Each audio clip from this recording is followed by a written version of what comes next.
Сәлеметсіздер ме, құрметті көрермендер? Каналға қош келдіңіздер. Бүгін біз ас содасы жайлы айтатын боламыз. Бір ас қасық ас содасы және бір стақан су 10 килограммға дейін арықтауға болатыны жайлы айтатын боламыз.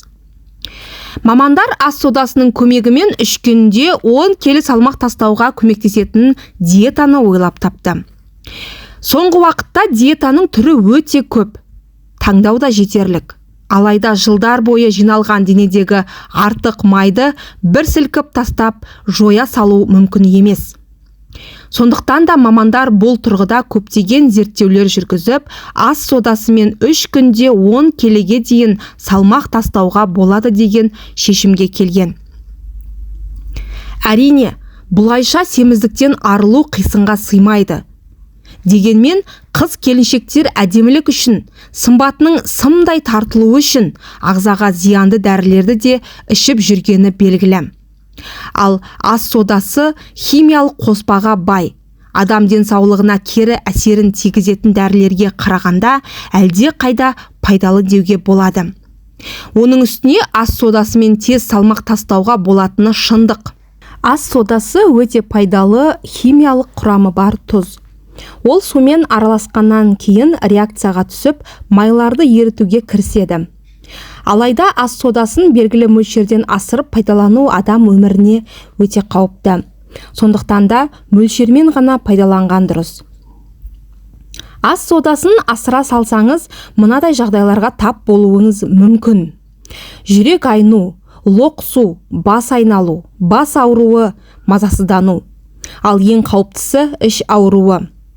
Ас содасы салынған суды ішкеннен кейін іш ауруы, қан түкіру, жиі әжетхана бару жағдайлары болса, тез арада жедел жәрдем шақырту керек.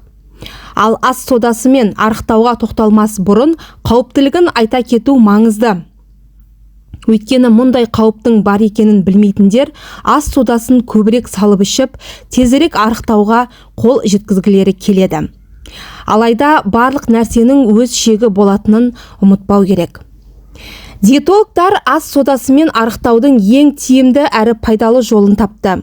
Бір стақан жылы суға жарты шай қасық ас содасын салып ішу. Бұл бір күндік мөлшер. Егерде мұндай жағдайда да мазасыздықты сезінетін болсаңыз, бұл диетадан бірден бас тартқан дұрыс.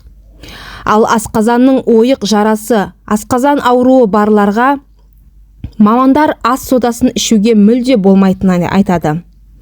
Бір стақан жылы суға жарты шай қасық ас содасын араластырып, аш қарынға тамақтанудан 30 минут алдын ішеді.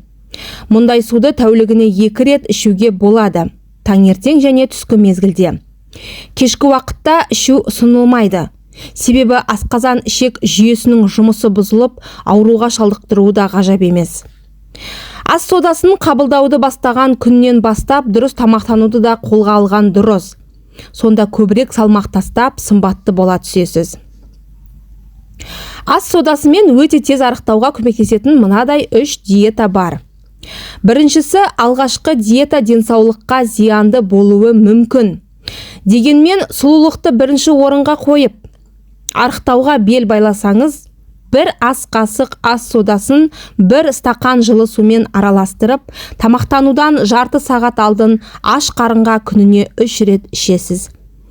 Бір стақан суды 3-ке бөліп алып 3 рет қабылдауға немесе таңертеңгі уақытта бірден аш қарынға іше салуға да болады. Бұл диета сізге күніне 1 келіге арықтауға көмектеседі. Екінші диета алдыңғы ем-дәмнен де зиянды болуы мүмкін. Аталмыш сусынмен 3 күнде 3 келі, ал 2 аптада 10 килограммға дейін салмақ жоғалта аласыз. Мұнда сіз бір стақан жылы суға 2 ас қасық ас содасын, азырақ қара шай мен бірнеше тамшы лимон шырынын қосасыз. Жақсылап араластырып 2 күн тұндырып қоясыз. Содан соң таңертең аш қарынға тамақтанудан жарты сағат алдын 1 кеседен қабылдайсыз. Жалпы мұндай сусынды 3 литрлік банкаға бірден дайындап апта бойы ішеді. Үшінші диета 3 күнде 5 келіге дейін арықтауға септігін тигізеді. Ол үшін 1 литрлік банкаға су құйып, 3 ас қасық ас содасын салу керек. Сонымен бірге жарты лимонның шырыны мен 1 шай қасық қант қосады. Осылайша дайындалған сусынды аш қарынға 2-3 рет ішу ұсынылады. Алайда емдәмді араға тек 2-3 күн салып жалғастыруға болады. Себебі аталмыш диета бауыр жұмысына әсер ететіндіктен 2-3 күнде 1 рет ғана 1 кесе ішуге рұқсат етілген.